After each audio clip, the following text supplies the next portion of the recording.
नमस्कार, मैं हूं नीलू। तो अमेरिका से खबर आई, ट्रंप की बड़ी जीत की खबर।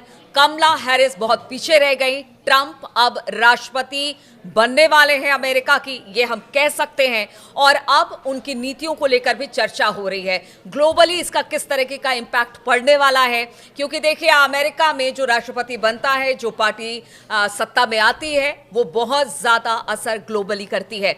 किस तरह के हालात अब बनते दिखाई देंगे, पॉलिसीज का कितना असर पड़ेगा, जो नजरिया होगा ट्रंप सरकार का वो किस तरीके का होगा। और खास तौर पर हम बात करेंगे मिडिल ईस्ट की, जहां पर युद्ध जैसे हालात हैं। क्या ट्रंप के आने के बाद ये युद्ध खत्म हो जाएगा या फिर यहां से ये युद्ध आगे बढ़ेगा? बातचीत करने के लिए मयंक मेरे साथ है। मयंक, खास तौर पर मिडिल ईस्ट पर सबकी नजर है, क्योंकि अमेरिका में राष्ट्रपति चुनाव का एक बड़ा मुद्दा था ये। और इस बड़े मुद्दे को लेकर कह रहे थे कि जो अरब के लोग हैं वो भी कहीं ना कहीं जो अब तक बाइडेन के साथ हुआ करते थे, वो इस मुद्दे पर उनसे अलग थलग पड़ गए, जिसका फायदा ट्रंप को पहुंचा। इसलिए सवाल उठ रहे हैं कि जो मिडिल ईस्ट में युद्ध के हालात हैं उसे लेकर अब क्या होगा? ये आपने असल में मुझसे बड़ा गंभीर सवाल पूछ लिया है, जिसको लेके अब पूरी दुनिया जो है वो ये आकलन में जुट गई है कि ट्रंप की जीत के मायने क्या, इजराइल और ईरान के बीच क्या युद्ध होगा अब या शांति होगी। ये एक ऐसा सवाल है जो पूरी दुनिया के मन में है इस समय। पूरा मिडिल ईस्ट, पूरा ईरान, पूरा इजराइल अब सब इसी पे नजरें जमाए बैठा है कि ट्रंप का अगला कदम क्या। देखिए इसके जवाब को समझने के लिए हम पहले कुछ बयानों का जिक्र करते हैं ट्रंप के, जो उन्होंने पिछले कुछ महीनों में चुनाव प्रचार के दौरान दिए। देखिए एक बड़ा इंटरेस्टिंग बयान है उनका। ट्रंप ने कहा, मैं लंबे समय से तीसरे विश्व युद्ध के बारे में बात कर रहा हूं। मैं भविष्यवाणियां नहीं करना चाहता, क्योंकि भविष्यवाणियां हमेशा सच होती है। उन्होंने ये भी कहा था कि दुनिया तबाही की तरफ बढ़ रही है। ये एक उनका बयान था जिसका काफी जिक्र हुआ था कि वर्ल्ड वॉर की तरफ दुनिया जा रही है।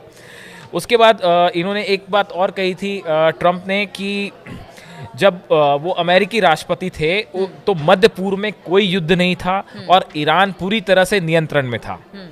इनका कहने का मतलब ये था कि अगर उन्होंने ये भी कहा था कि अगर मैं राष्ट्रपति होता तो शायद ये हालात इतने बिगड़ते ही नहीं। इजराइल फिर से राष्ट्रपति बना तो शायद ईरान और इजराइल के बीच में जो हालात इतने खराब हुए हैं, अगर मैं राष्ट्रपति होता तो ऐसा होता ही नहीं, मैं होने नहीं देता। उसके बाद होने नहीं देता, और अगर हो जाऊंगा तो एक दिन में युद्ध खत्म भी कर दूंगा। हाँ, ये भी बयान है कि मैं एक दिन में जो है इस युद्ध को रोक दूंगा। एक तीसरा इंटरेस्टिंग बयान जिसको लेके ईरान में बहुत चर्चा थी इसकी, कि पहले ईरानी परमाणु जो ठिकाने हैं उन पर हमला करना चाहिए और बाकी की चिंता बाद में करनी चाहिए। बीच में एक इस तरह का बयान भी आया था उनकी तरफ से, जो भी था कि चर्चा का मुद्दा बना। तो देखिए अब ये सवाल ये है कि अब ट्रंप जीत गए हैं और बड़े बदलाव की तरफ अमेरिका है एक बार फिर। तो अब ऐसे में ईरान और इजराइल के बीच में जो एकदम युद्ध वाली स्थिति बनी हुई है कि कभी भी कुछ भी हो सकता है, उसका क्या होगा? देखिए इसको लेके जो एक्सपर्ट्स हैं वो दो भागों में बटे हुए हैं, दो खेमों में बटे हुए हैं। देखिए एक तरफ जो एक्सपर्ट्स जो हैं या सोशल मीडिया में जो चर्चाएं हैं उसका उनके मुताबिक माना जाए तो देखिए ट्रंप जो है वो ईरान को लेके दो प्रमुख अपनी नीतियां अपना सकते हैं। पहली तो इंटरनेशनल सैंक्शंस की।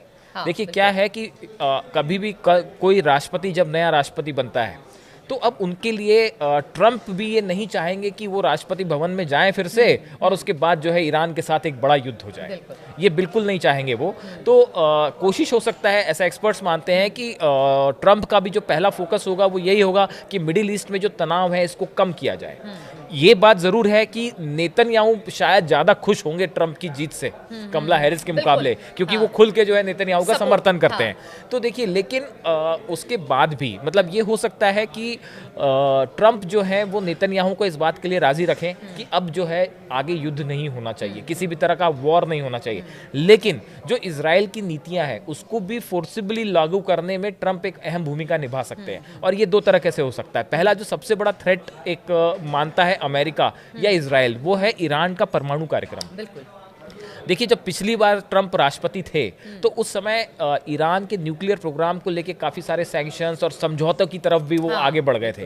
तो एक स्थिति ऐसी पहुंच गई थी कि एक समझौता बड़ा जो है वो लंबे समय तक के लिए रहेगा, लेकिन वो बाद में ऐसा हो नहीं पाया। तो एक बार फिर से ये कोशिश हो सकती है कि जो ईरान की न्यूक्लियर प्रोग्राम है उसको रोकने की कोशिश ट्रंप कर सकते हैं। दूसरी तरफ से इकोनॉमिक सैंक्शंस, अगर ऐसा लगता है कि भाई ईरान को जो है किसी भी तरीके से इजराइल पे हमला करने से रोक रोकना है। ऐसी स्थिति के लिए ट्रंप जो है वो कुछ इंटरनेशनल सैंक्शंस भी लगाने की कोशिश कर सकते हैं। कहने का मतलब ये है कि वॉर, ऐसा नहीं लगता कि ट्रंप एक वॉर वाले रास्ते पे जाना चाहेंगे फिलहाल, क्योंकि नए राष्ट्रपति बने हैं। और देखिए एक बड़ी इंटरेस्टिंग बात और भी है कि ये भी कहा जा रहा है कि अगर ट्रंप जब अब जैसे राष्ट्रपति बन गए हैं तो पहले भी इस तरह के संकेत आए थे, इस तरह की चर्चाएं थी कि वो यूक्रेन और रूस के बीच जो युद्ध है इसको रोक देंगे, इसको रुकवा देंगे। तो ऐसी हालत में अगर रूस और यूक्रेन का युद्ध रुक जाता है और इसमें ट्रंप की अहम भूमिका होती है। बिल्कुल, इसी को लेकर देखिए एक स्टेटमेंट मैं देख रही थी कि गजा की तबाही के बीच, इजराइल और बढ़ती महंगाई के बीच 2.5 साल से यूक्रेन को मिलने वाली आर्थिक और सैन्य मदद पर भी सवाल उठने लगे अमेरिका के अंदर से ही। बाइडेन प्रशासन की इस नाकामी से अरब और मुस्लिम अमेरिकियों के साथ साथ अमेरिका में एक बड़ा खासा वर्ग नाराज है। इसलिए डोनाल्ड ट्रंप ने जनता की इस नाराजगी का फायदा उठाया, अपने रैलियों में यूक्रेन को दी जाने वाली अमेरिकी सहायता को अवैध करार दिया। ये बड़ी बात है कि देखिए वो अमेरिका और अमेरिकन फर्स्ट का नारा हमेशा देते हैं। उनका कहना है कि पहले अमेरिका, आज भी जो आप कह रहे हो, आज भी अभी उन्होंने जो पहला स्पीच दी है उसमें यही कहा कि अमेरिका को फिर से हम महान बनाएंगे। यही चीज है, उन्होंने कहा है कि शायद जो आगे आने वाला 4 साल है वो अमेरिका के लिए बेहद महत्वपूर्ण है और यहां से अमेरिका जो है वो आगे बढ़ता दिखाई देगा।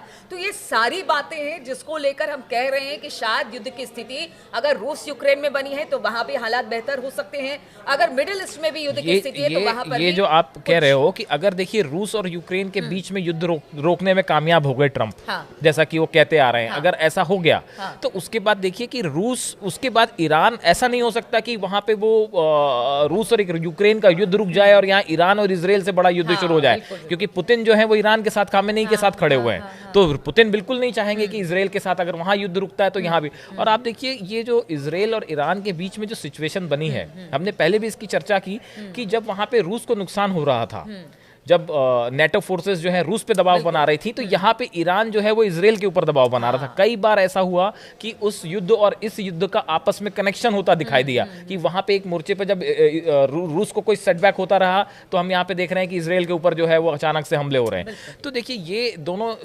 सिचुएशन जो रूस और यूक्रेन और इजराइल और ईरान की है, तो इसको लेके ट्रंप अभी फौरी तौर पे कई सारे एक्सपर्ट्स ये कह रहे हैं कि देखिए ये अभी एक बड़ा बदलाव है अमेरिका में नए उनके सिक्योरिटी एडवाइजर्स आएंगे, नया उनका कैबिनेट बनेगा, नए सेक्रेटरी ऑफ स्टेट्स बनेंगे, डिफेंस मिनिस्टर्स बनेंगे। तो इसके बाद जो है एक रणनीति बनाने में कि मिडिल ईस्ट में क्या करना है, इसको लेके ट्रंप अपना टाइम लेना चाहेंगे वो, और उस दौरान वो बिल्कुल नहीं चाहेंगे कि यहाँ पे जो है एक बड़ा अखाड़ी युद्ध छिड़ जाए। तो अभी कुल मिला के ये माना जा रहा है कि ट्रंप जो है वो इस पूरे मामले में बजाय किसी बड़े युद्ध के, उनकी पूरी कोशिश होगी कि खामेनेई को भी जो है उनके साथ भी रिश्ते थोड़े बेहतर हों, ईरान के साथ भी।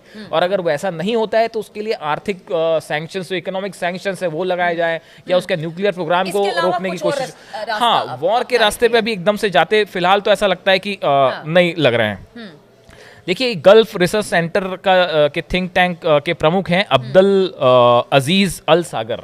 इनका एक बयान है, मैं आपको पढ़ के बताता हूं। ट्रंप या तो ईरान पर बहुत कड़ी शर्तें रखेंगे या इजराइल को अपने परमाणु ठिकानों पर हमला करने देंगे। वह ईरान के खिलाफ सैन्य कार्रवाई का पूरी तरह से समर्थन कर रहे हैं। तो देखिए इनको लेके भी जो है अलग अलग एक्सपर्ट्स की भी अलग अलग राय है कि कुछ किसी का मानना है कि ये ईरान के लिए ट्रंप का आना ठीक नहीं है और ये एक इजराइल को जो है वो बड़े अटैक करने की परमिशन दे देंगे, जबकि कुछ लोगों का कहना है कि भाई ये जो है वो आके ट्रंप नहीं चाहेंगे यहाँ से, हाँ मतलब युद्ध को फिलहाल रोकने वाली बात होगी। देखिए ट्रंप का एक बयान बीच में खूब चर्चा में आया था इजराइल और ईरान को लेके कि ऐसा लगता है जैसे स्कूल के 2 बच्चे आपस में लड़ पड़े हों और इनको रोकने के लिए जरूरी है, इनकी लड़ाई रोकने के लिए जरूरी है कि कुछ देर के लिए दोनों को अलग कर दिया जाए। तो ये इससे ऐसा लगता है जो फिलहाल ये है कि देखिए बहुत सारी बातें हैं ट्रंप के आने के बाद। अब ये बताया जा रहा है कि ट्रंप की सोच क्या होगी, ट्रंप जिस पॉलिसीज के साथ आगे बढ़ेंगे वो युद्ध वाले देशों में क्या प्रभाव डालेगा। और ट्रंप को लेकर लोग ये भी कहते हैं कि थोड़े से अनप्रेडिक्टेबल हैं। अब देखना होगा ट्रंप की नीतियों के साथ जो पूरा विश्व है वो किस तरह से आगे बढ़ता है। जो कि हम बात कर रहे हैं मिडिल ईस्ट की, रूस यूक्रेन युद्ध की, उन युद्धों का क्या होता है, इस पर लगातार हमारी नजर बनी रहेगी। आप बने रहिए हमारे साथ।